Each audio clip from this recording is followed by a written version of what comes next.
Today's webinar marks the launch of the TriPeaks Innovation Webinar Series, focused on cross-sectoral solutions relevant to child and family, alcohol and other drugs, and hospital and community services.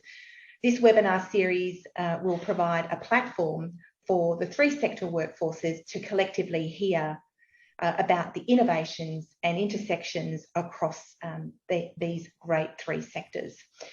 I'd like to begin by acknowledging land. I'm on the land of the great Wurundjeri people of the Kulin Nation. I'd like to acknowledge elders past and present, and this is and will always be beautiful Aboriginal land. I'm going to skip us back to housekeeping quickly. Just remember, this is a webinar. We can't see you, but you can see us. So just keep that in mind. This is going to be a fantastic session. The slide deck will come out to you. This is being recorded. So for those of you who didn't catch the beginning or have to hop off before the end, this will come out to you. But also we have a evaluation at the end that we'd love you to complete. Remember, start putting your questions in the chat from the minute that Paul starts talking, because at the end, we'll be able to get him to respond to those questions. This first webinar in the series will showcase the Homestretch campaign, which began in about 2016. I'm sure it was an idea in Paul's mind long before that. It was about seeking governments across Australia to provide extended care to 21 years to all young people leaving out-of-home care.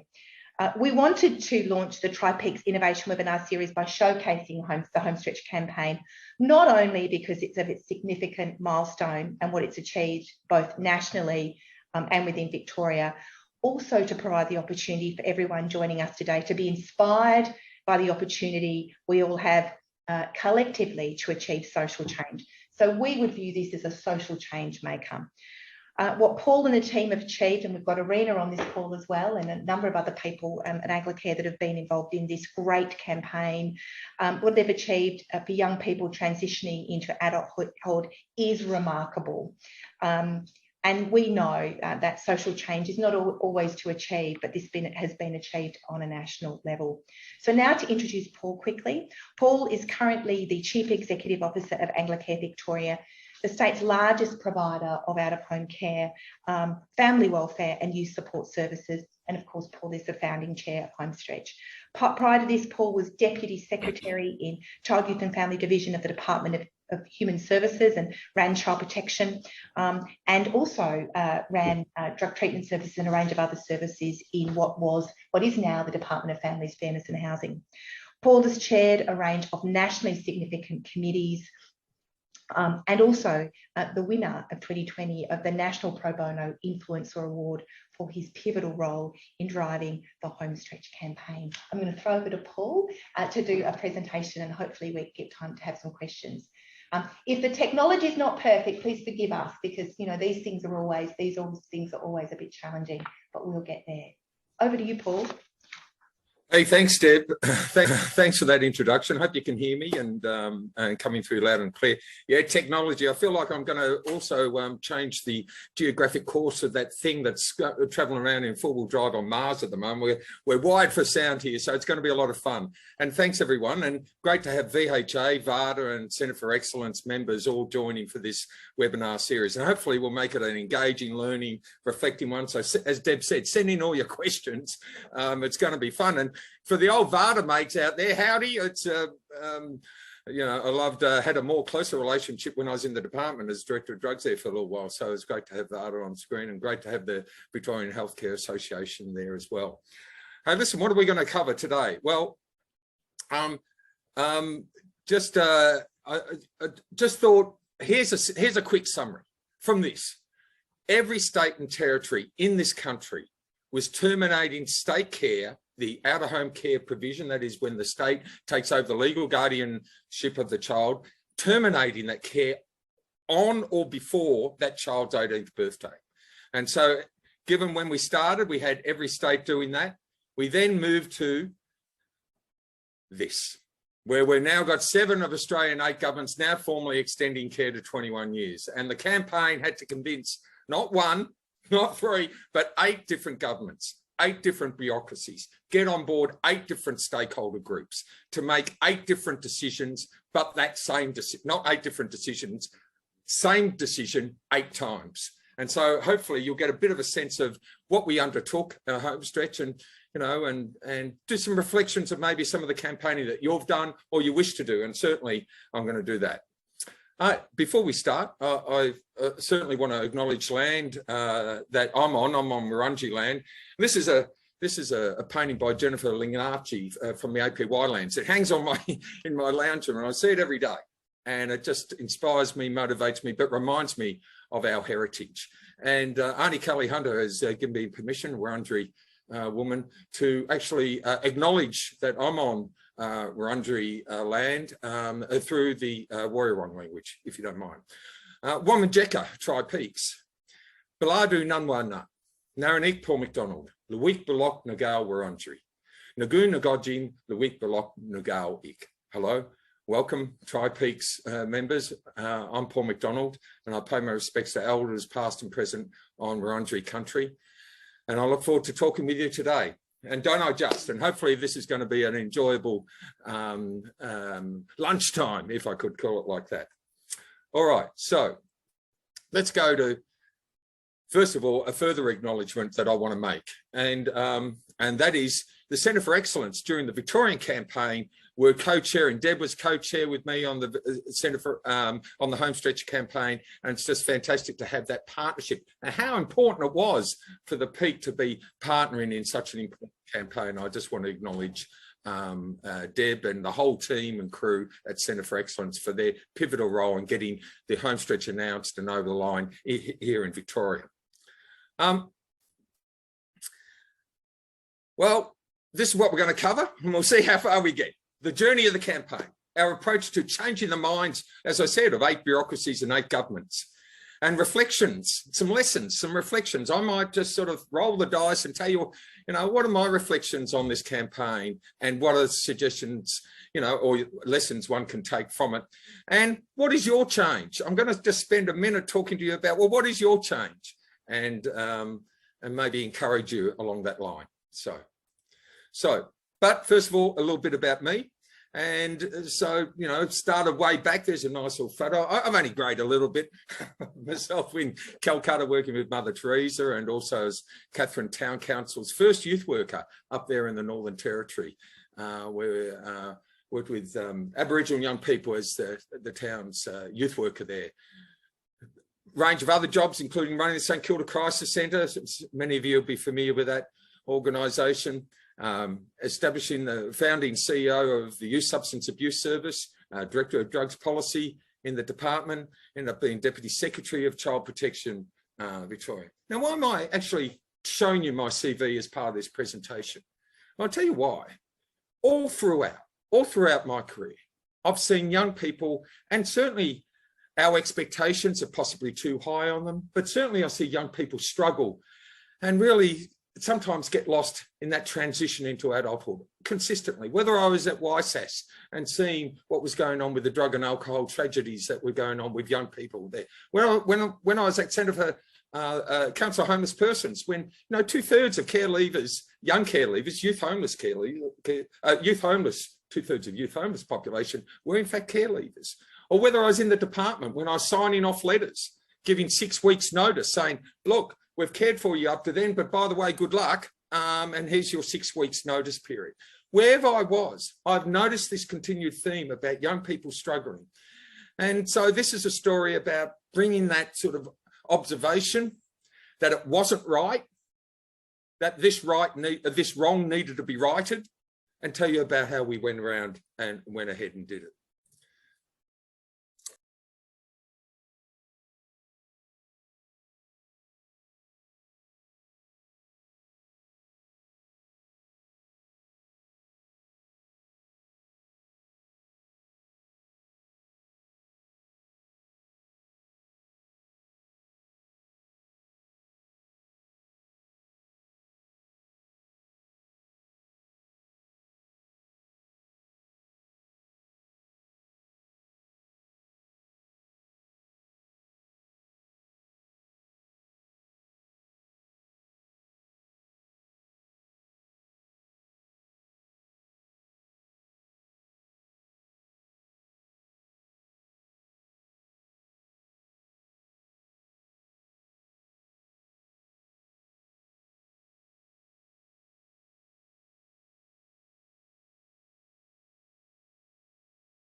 That video was made just a simple slide with a female voice. You don't know if it's a mum or a care leaver or just someone who's been through the care system.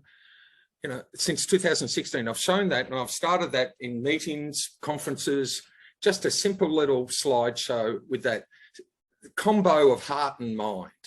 You know, I still actually watching it, I still get emotional from it, especially, you know, see the mum with the young adult son.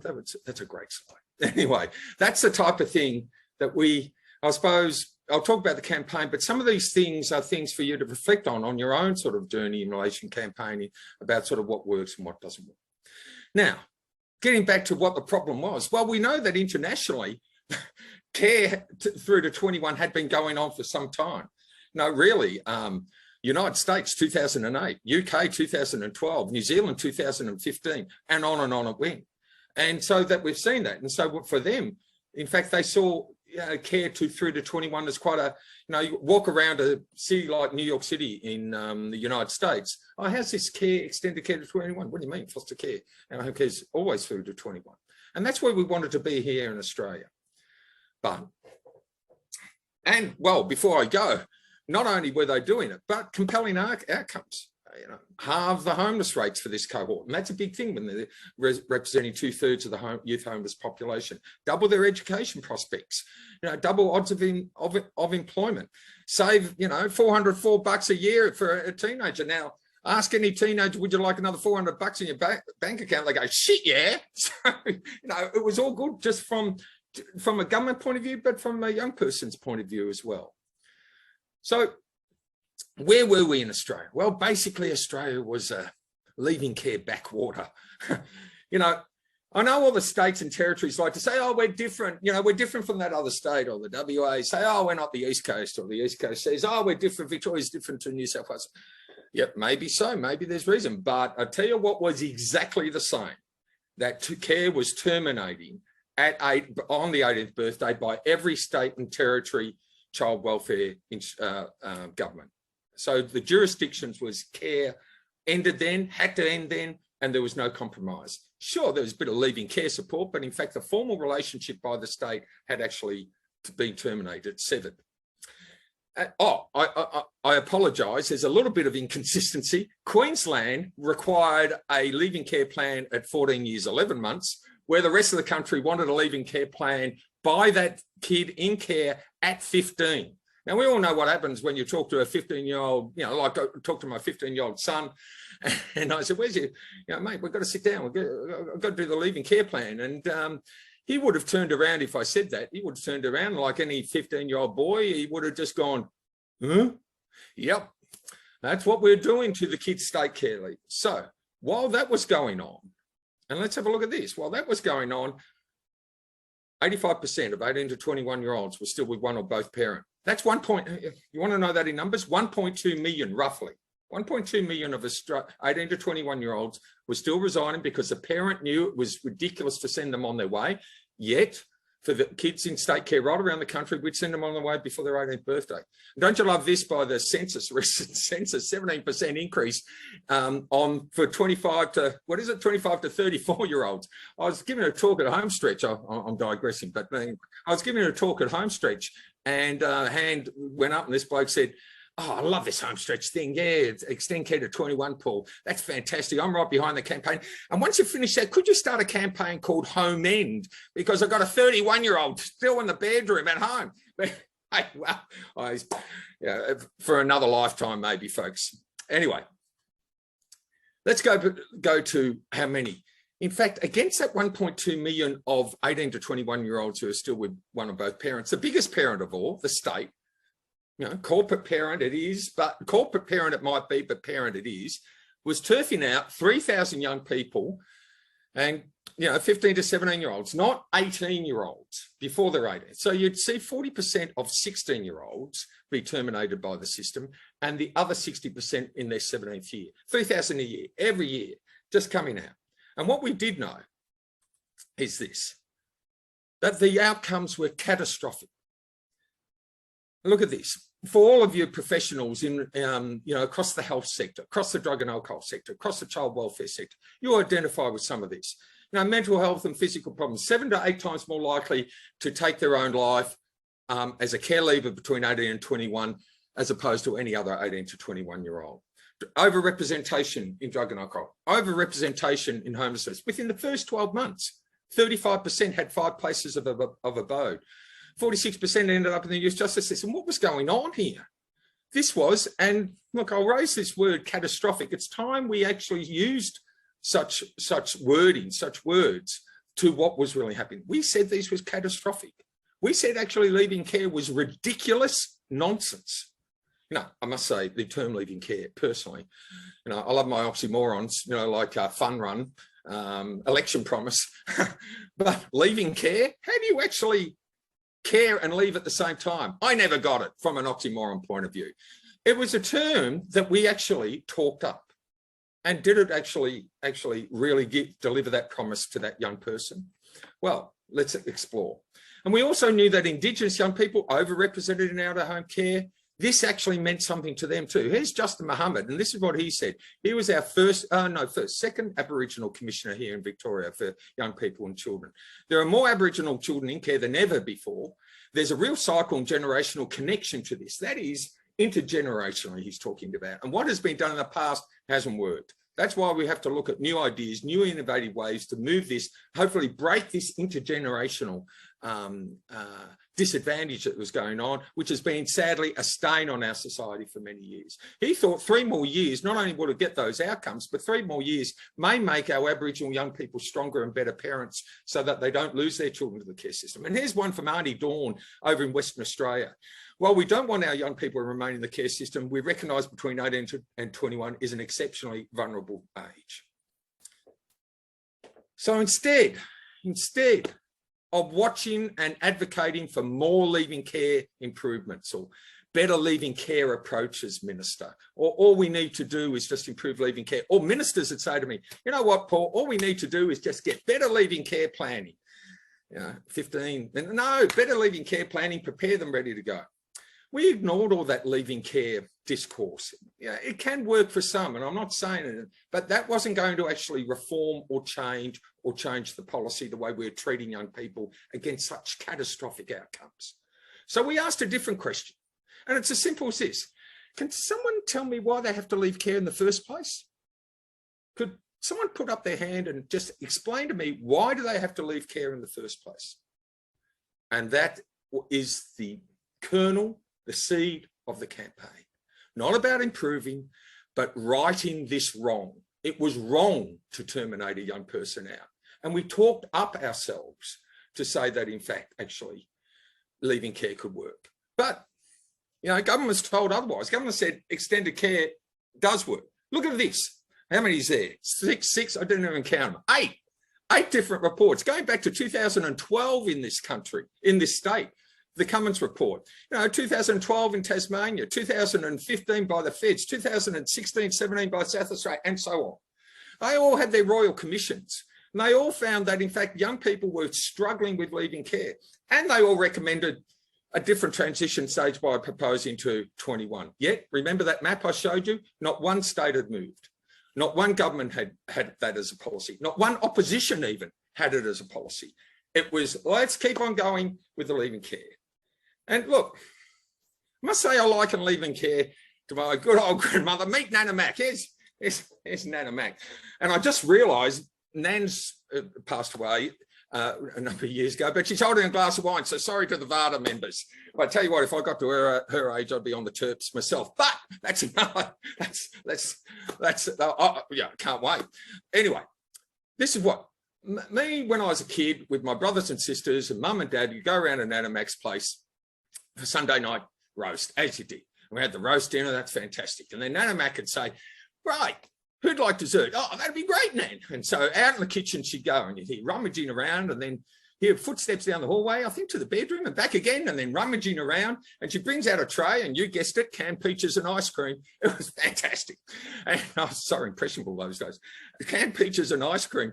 And I still serve it to my own teenagers when they come around. And she puts it on the table. That's pretty normal, isn't it? Except she's wearing her pajamas. She's wearing her night attire with the dressing gown. She's in her sleepwear.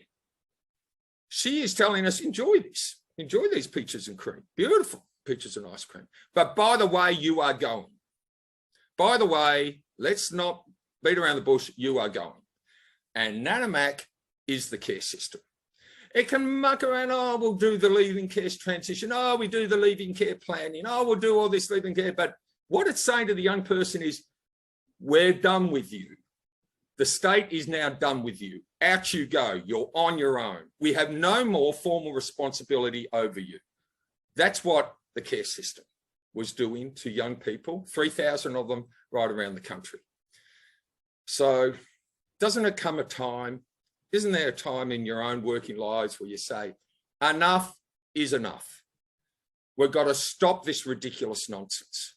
This is policy that is absolutely anti-human, anti-young people, but also anti from our own experience. Speak to any minister, any opposition spokesperson, any bureaucrat, any of us. They're not tapping their kids on the shoulder at 15 saying, I need a leaving care plan and out you go by 18. No, we're seeing them through. There's no conversation I had with my 2 kids in my house while this was all going about that. Yet I'd come to work, whether as the Deputy Secretary in the department or come to Anglicare Victoria with about 500 kids under our care, and I'd have a different rule to them. I couldn't reconcile that. It missed for me. So reconcile is actually write that. Whoops, write that. Yeah. Okay, here we are. Enough was enough, and enough was enough, and the math was enough, and the mouse is saying, well, I've said enough of that. So we began, and this is how it began. I didn't call for a committee. I didn't call, does everyone agree with me? No. Part of social welfare campaign is, well, that was all important, like we partnered with the centre and getting members, but in fact, the first thing you got to do is act, step and do something and make something happen. So I wrote an op-ed. And then all of a sudden the op-ed, Frank Kelly gave me a call on Radio National and said, what is this? I didn't realise that, in fact, actually the state terminated at 18. Well, let me tell you, Fran, and your listeners what they really do. And then Tasmania ABC rang. I didn't know. Yeah, well, let me tell you. And then Emma Alberici on, that fantastic show that got axed by the ABC Late Line. And her basis when she called me, said, will you come on? Yeah. What did she say? I didn't know this. This was going on for years, that we are turfing out young people, terminating their formal care. So we started through an op-ed. And I also thought, gee, I don't know much. Oh, look, I really aren't economically savvy, but I am always impressed when I drive around the radio when a senior consultant from some sort of high flute and talks about economics. And I thought we've got to have an economic argument. So I went to Deloitte Access Economic, cost-benefit analysis. Could you do some cost-benefit analysis? We ended up doing 5 or 6 reports with them. Just about that. And they gave the economic side of things, which was very important. In fact, actually 2 treasurers said they'd never seen that cost benefit analysis done by the social welfare sector before, quite like that. And then what did we have? Well, we got a name. It's not that I had hundreds of people and shall we vote on a name. There was only Irina and I just knocking around this idea. And so he got a name, and I went to my own staff and said, now, thank goodness none of them are in, well, most of them aren't in advertising. Yeah, just stick to the paying job.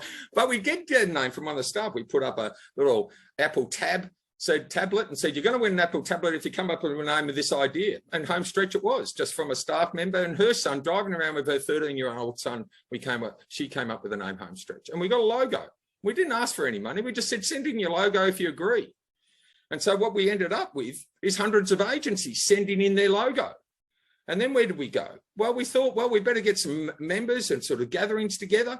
And so we had a snapshot of it. Over 12,000 supporters, established committees in each state and territory, accepted all invitations to speak on this issue, media reports. Any excuse will do. So any World Theme Day, Homeless Theme Day, Child Protection Week, it's Foster Care Week, it's Youth Justice Day, it's whatever. We were out there in a media release or something like that, reminding them about the change that this could happen through this reform. And also what we did was we went along and, we won the Effie Australia. I don't know if you know Effie, but it's the Logies of advertising, Effie Australia Award for this campaign. Or go to the ReachTel. ReachTel was important because the prize was, get this, the prize was they gave us polling. And don't ever think that polling doesn't matter to a politician. I was once in a cafe with a politician, quite a very well-known politician in the federal government. I'm sitting there, I'm taking him through, why are the feds involved with this? He's going through the slides. Oh, this is amazing, Paul. Oh, yeah, so that. And I said, look, we're even doing some polling. Oh, yeah, don't worry about that. Yeah, no, this is the whole issue. But just hang on a minute. And he spent 3 times longer on that slide, the polling slide, than he did on all the other slides. But he said, oh, no, polling doesn't matter. But, you know, his actions showed me different. All of that. We got that from the ReachTel award. And that was helpful too. It said that we went to the community. And also media in there. I mean, in the top right-hand corner, if you're looking at the right, but those 3 young people, it's when Victoria announced we're going to do it for 10%. Well, we'll talk about celebrating your milestones. And I celebrated that milestone. And I'll tell you why in a tick. But those 3 young people, we got actually 6 others. 7 others. We got 10 of them together, and they all wrote to the Premier telling their story. We got them to write their story to the Premier and ask the Premier, pick one of our stories. You've gone 10%. Well done. Congratulations. Now, would you like to pick which one of us 10 you would choose to go into your program? So whilst we won, we broke through by getting 10%, the first time this state had recognised a formal relationship past 18. That was a major milestone. So we got the why, we're past the why. However, 90% weren't in. And so we stayed positive, but also stayed on the case. So where did it go? And the polling, there's the polling. And look at those figures, you know, 8s in front of them. I love that. So the next thing is the live voice. All right. And let's go to Clay and his mates.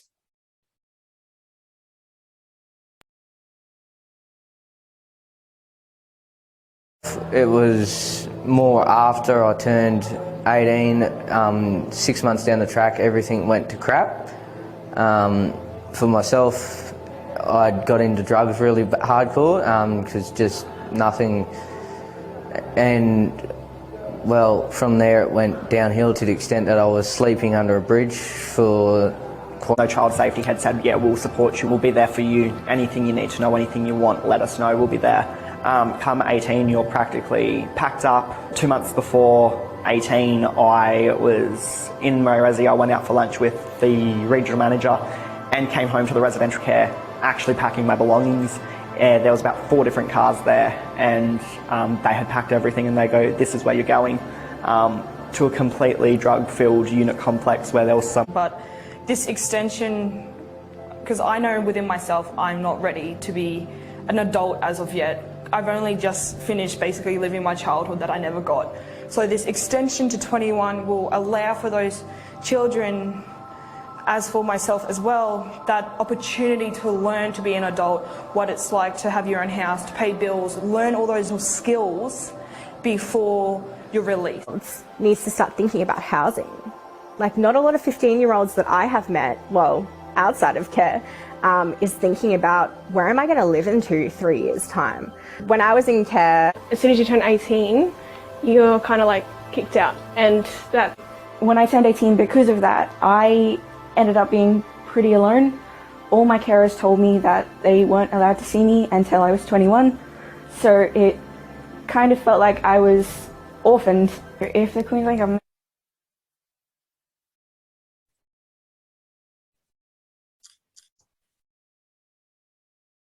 And so, and then it felt like I was orphaned again. And there you have it. There's care leavers that we recorded, they'd left care and talked about their experience. The live voice was always I was in lockstep with young people who wanted to tell their story, wanted to actually say what went on. And we brought them with us. Not only that, they led us to their voice. Dylan and Jesse and Kira and a number of them, and Clay and his friends, all telling their story. The live voice, the human side of it. You know, you can't watch that without getting a few hairs on the back of your neck or getting a bit teared up. And that's what it's all about, folks.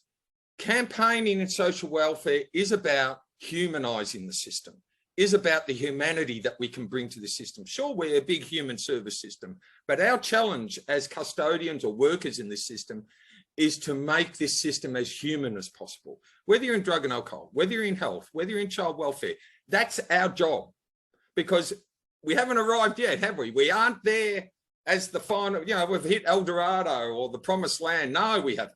No. The system's way off that. And that's our job, to keep on making this system as human as possible. And that's what Homestretch was about. So 7 years later, we now got 7 years later and 7 governments. Didn't quite work every year, I'll tell you about that. And fingers crossed, for those of you who like the traffic light, I know there's a few out there who love the traffic light. We're red, we're amber, we're green.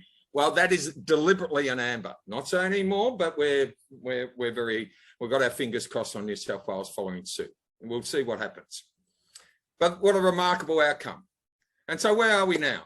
Well, we've got 7, all with formal home-based care to 21 policy. So every child in home-based care will reside with that carer, with the support, with the state support to that carer and to that child through to 21.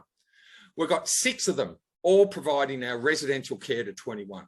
We've got 3 of them now thinking about legislating, including Victoria, legislating to enshrine it in legislation for its generations to come. And now we've got around 2,000 young people all enjoying extended care. And talking of 2,000, Victoria expects in 2023 alone that they'll move their numbers up around that, around those sort of numbers, where we think we'd probably have 3,000 to 3,500 in extended care by end of 2023, all enjoying full care support of the state through to 21. Sure, job not done. Bring on legislation for every state. Allocate housing stock for that kid transitioning from residential care into extended care. And of course, get New South Wales over the line. But celebrate all of the milestones, and what a journey. Let me take you as I finish off, how did we do it? Here's some reflections from me. In relation to social welfare, the Homestretch strategy was all of these. Now you're going to get the slides so you can have a read of them. But look, philanthropic funding, and through Deb, we managed to actually gather, there was a one-off grant of $500,000 from 3 philanthropists.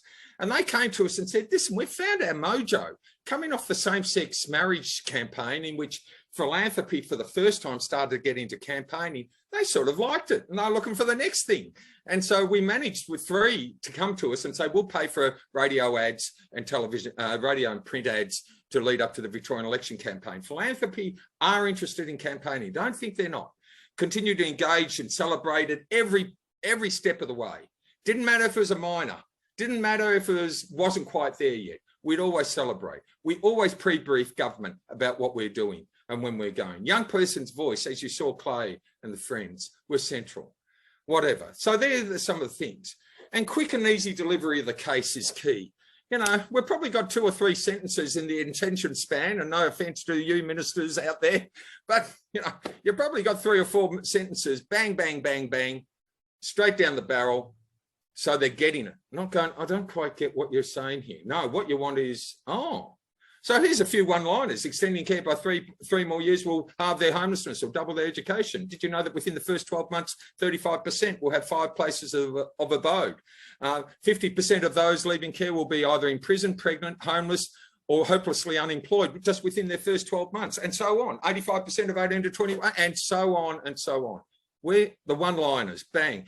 And we just said them and then repeated them. I tumbled them, said them again and away, and continue with stakeholders. They started to catch on lines with this.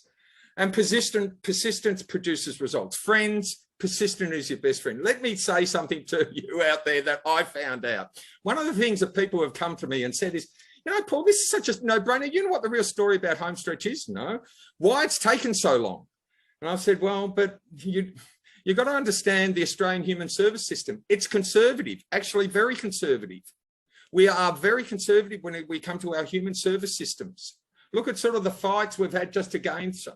So it was going to take a while. And here, since we started in 2015 to where we are in 2022, persistence has to be part of your campaigning strategy. You have to continue to present and present and present and present and find the next opportunity to present. It's not going to get over the line with one op-ed or an interview on telly or a meeting with the minister.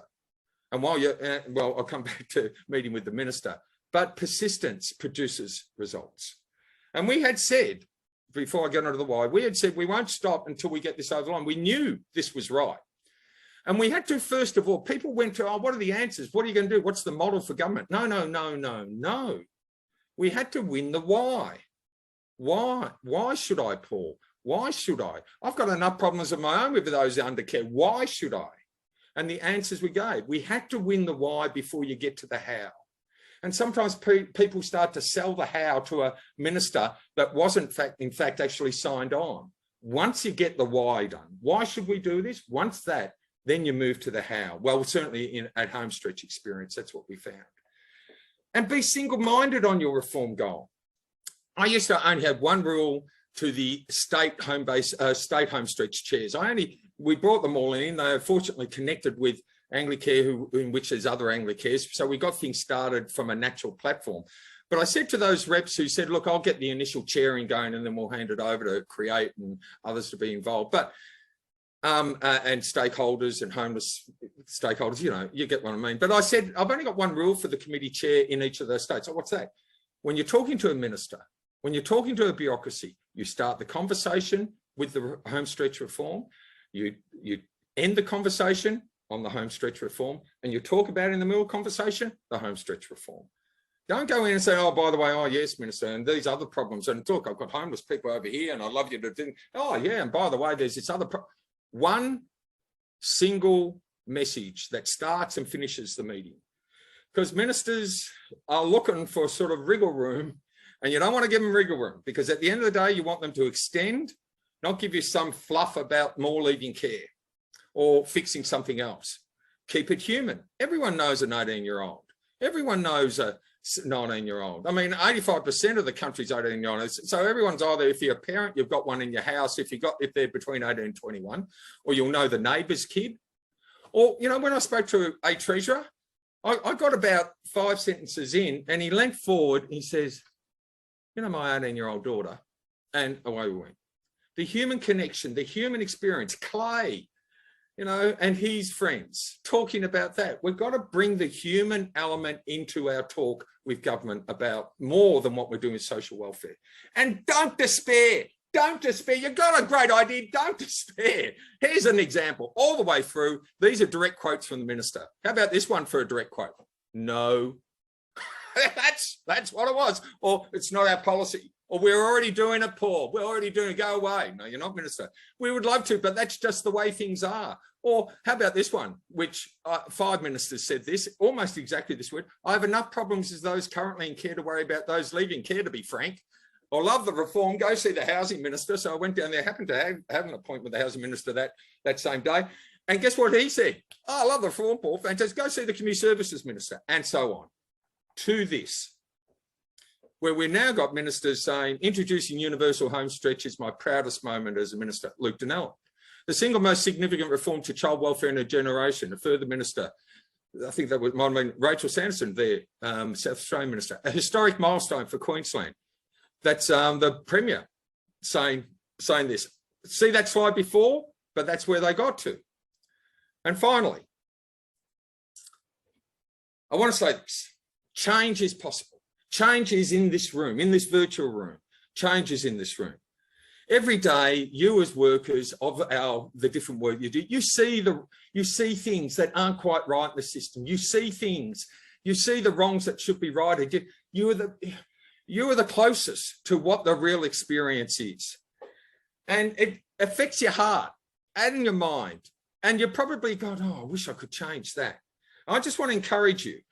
Our job is about not only working this system, but continually to humanise this system. So what's that thing? What's that next thing for you that you want to change? What's that next thing that you want to fix? What's that thing that you're thinking of right now that you think you could actually get there? And I want to say this encouragement as I close. Change does not happen inside government. Change happens outside. Change, all the reform comes from in the heart, in your heart, in my heart, in Deb's heart, in the Peak's heart. That's where the change, the call for change, the persistence and the presentation, given the environment, all change, all reform, whatever issue is possible in this country. Thanks, Deb. Oh, Paul, that was fantastic. We've got some comments in the chat that I thought you'd find quite humorous. I think Gwyn said, love the passion that gets to the mouse throwing. Loves it. Fantastic. So we've got loads of questions. Okay. So I thought these were really interesting. We'll start at the top. Ramesh says, hi, Paul, do we have some stats for young people from cold backgrounds in terms of the applicability of Homestretch in the campaign? Well, we do of those in care. That's a really good question. And of those in care, and I thought we had, vast majority, maybe about 6% was from Caucasian backgrounds, but then it sort of started to break down, 10% from Southeast Asian backgrounds, and then we had Pacific Islander and a number of those. Now, when I've gone to those communities, those parents, and the point about also my communication from Auntie Dawn in Western Australia, from Indigenous as well. Look, all of them say, first of all, we don't want our kids in this system. We don't, I don't want this system looking after my kids. But if they're going to be looked after, I want them looked after the best. And any family from any cultural background will suggest and change this. Certainly some families say, well, what are you as a child protection system? Certainly I've spoken to some multicultural families from the same community trying to understand what is this thing called child protection when I was in the department. Tell me more about that, because isn't it my role to protect, that type of cultural sort of approach? And I think it's important we continue to talk with families about that, about our human service system. But when it came to Homestretch, it was, I'd have to say, universally wanted from all cultural communities because they wanted the best care for their child. Yeah, I agree with you, Paul. I totally agree with you. And in many ways, Homestretch and the supports that kids care can be tailored to their needs. And I know you advocated very strongly in the model that we now have in Victoria.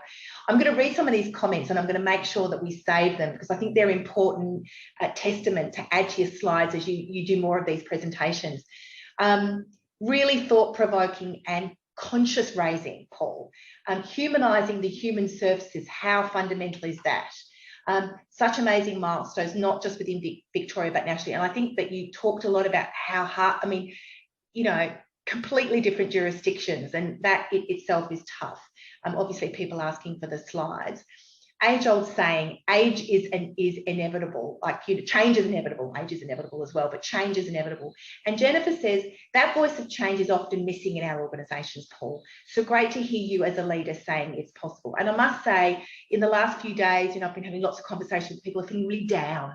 They're feeling like, it's really, really hard. And so you coming along today, talking about this, really is that sort of shot in the arm that we need, because I think it is very easy in this sector with children and youth and families to sort of feel like it's impossible. Do you want to make a comment on that? Yeah, I will, and it's a really good area, Deb. And I'll personalise, I personalise a lot of things. I'll personalise what I say in my own organisation. Now, we all want all the members on this virtual room and the audience, and you're all part of organisations. And often organisations want to be the best in the leading organisation, and that's true, and that's to be celebrated. And I'm sure you're working hard to making sure your program, your organisation is delivering the best to your clients.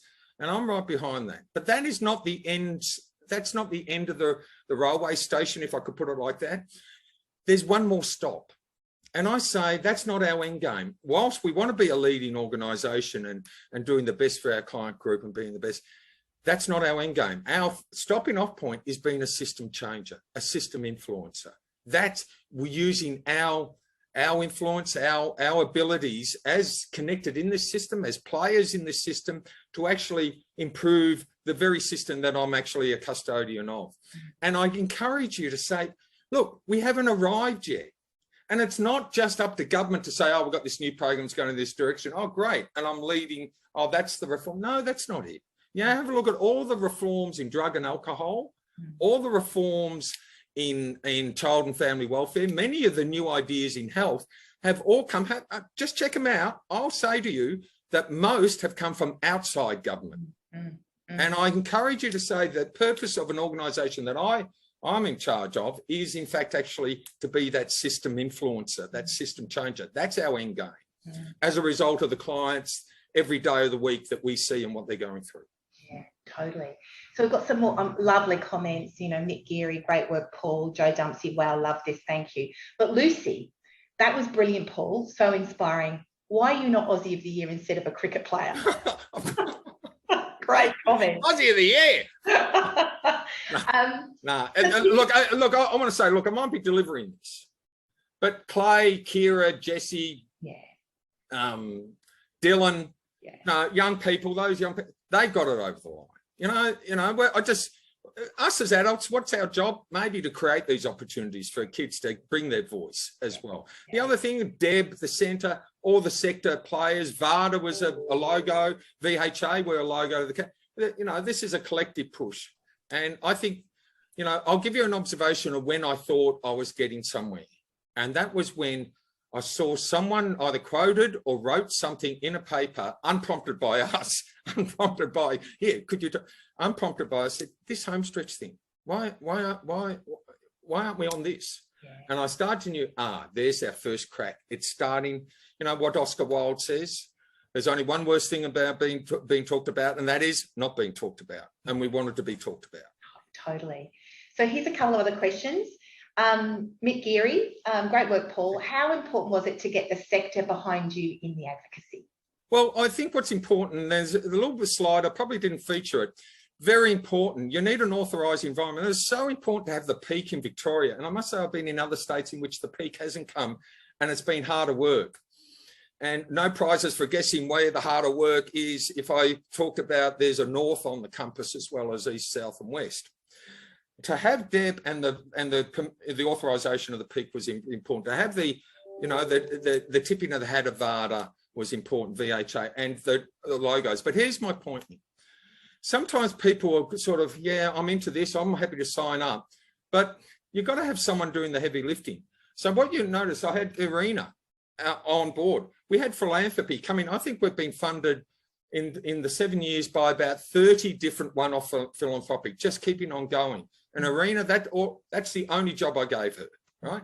Just keep it going, because people want to get behind the campaign, but don't want to do sort of so we became a secretariat, we had the dummy letters, we made it easy for people to be on board. So one, Mick, you do need the authorising saying, I love this, but two, you need to also have someone doing the heavy lifting on behalf of them. Yeah, that's a good point, Paul. I must admit, the moments that the moments for me where I knew we were getting to people were those ads we ran on radio, and apparently Paul and I would know that every time they ran, and they ran at a certain time, there was school pickup time when women were in the car with their kids, and they were quite provocative radio ads, and we would get these calls from the department. The minister just wants these ads to stop. You've got to stop, because it would send reverberations through the department. So, those things put a smile on your face. When those radio ads were going, I got a call from the chief of staff. Just a quick story. I got a call from the chief of staff.